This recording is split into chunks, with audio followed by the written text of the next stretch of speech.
पुलिसवाला web news और मैं हूं आपके साथ कंचन।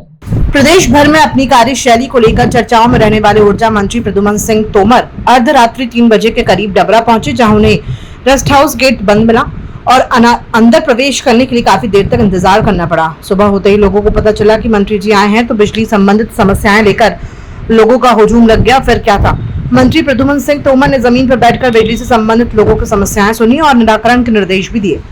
आपको बता दें कि डबरा क्षेत्र में इन दिनों बिजली व्यवस्था भीषण गर्मी के दौरान पूरी तरह से चौपट है और पल पल आने जाने वाली बिजली के कारण लोगों को परेशान होना पड़ रहा है। विजिट रहा है डबरा का, अक्सर वो रहा है दौरा। मैं 2:30 बजे रात्रि डबरा आया।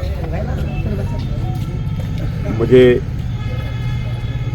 कुछ लोगों ने फ़ोन किया तो मालूम पड़ा, तो मैंने कहा कि डबरा हमको जाना चाहिए और मैं डबरा गया आया और रात को यहाँ के लोगों से मिला, अपने अधिकारियों की पूरी टीम CAC को भी बुलाया और सबको बुला करके समझा हमारे पास बिजली सरप्लस में कोई कमी नहीं, पर मैं लोगों से फिर आह्वान करना चाहता हूँ। जैसे डबरा में हमारे लगभग कितने 17 ट्रांसफार्मर सैंक्शन है, 17 ट्रांसफार्मर सैंक्शन है, पर 17 ट्रांसफार्मर को लगने तो दिया जाएगा? जगह ट्रांसफार्मर तो जगह पे स्थान पे ही लगेगा। अब वहाँ पे ट्रांसफार्मर नहीं लगने दे रहे, पर लोगों से मेरी बैठक की बात हुई है, लोगों ने कहा है कि हम सहयोग करेंगे। दूसरा, लोगों से मैं अनुरोध कर रहा हूँ कि अपने हर ट्रांसफार्मर पर जो लोड है उसको अपनी जो आप खर्च कर रहे हो, लोड इतना ले रहे हो उतना लोड सैंक्शन कराओ, जिससे उस ट्रांसफार्मर की क्षमता वृद्धि की जा सके। लोगों ने मुझे आश्वस्त किया है और जहाँ पर छोटी मोटी त्रुटियां मिली उनको ठीक करने के निर्देश दिए गए हैं और जो अधिकारी दोषी हैं उनके खिलाफ कार्रवाई करने के भी निर्देश दिए गए। सर, वो कौन कौन अधिकारी हैं? आपने सभी मैंने कहा कि ये जांच का विषय है और तुरंत इसके परिणाम आपको 5 दिन के अंदर मिल जाएंगे। तो क्या सर आपके द्वारा ये समझे कि बिजली सुचारू रूप से शहरवासियों को मिल पाएगी? निश्चित रूप से, पर थोड़ा सा जो मैंने कहा है इस चीज़ का भी ध्यान जी हमारे लोगों को करना पड़ेगा। जैसे जो बस्तियां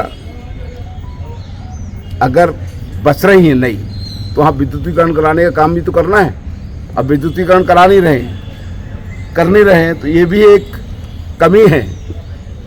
अब विद्युत कह रहे थे, आपने 1000 मीटर दूर मकान बना हुआ है, 1000 मीटर से आपने डोरी डाल ली।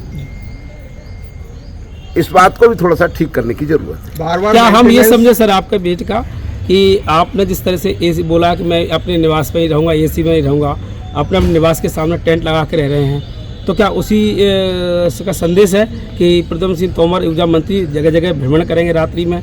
नहीं, ये देखिए, मेरा रात्रि में मैं विश्राम बिना AC करूँगा। मध्य प्रदेश में बिजली की कोई कमी नहीं है, पर AC में क्यों नहीं रहूँगा? उससे कितना प्रदूषण पैदा होता है, CO2 कितना उत्सर्जन होता है, इसके बारे में भी हमें चिंतन करने की जरूरत है। मैं नागरिक हूँ, मंत्री बाद में हूँ, मैं किसी का पिता हूँ, किसी का भाई हूँ, किसी का बेटा हूँ। क्या इस धरती माँ को के संरक्षण के लिए आवश्यकता नहीं है? क्या आने वाली पीढ़ी के भविष्य के लिए आवश्यकता नहीं है? क्या ये हमारा शहर हरा भरा नहीं होना चाहिए? क्या ये हमारा प्रदेश हरा भरा नहीं होना चाहिए? क्या ये देश हमारा हरा भरा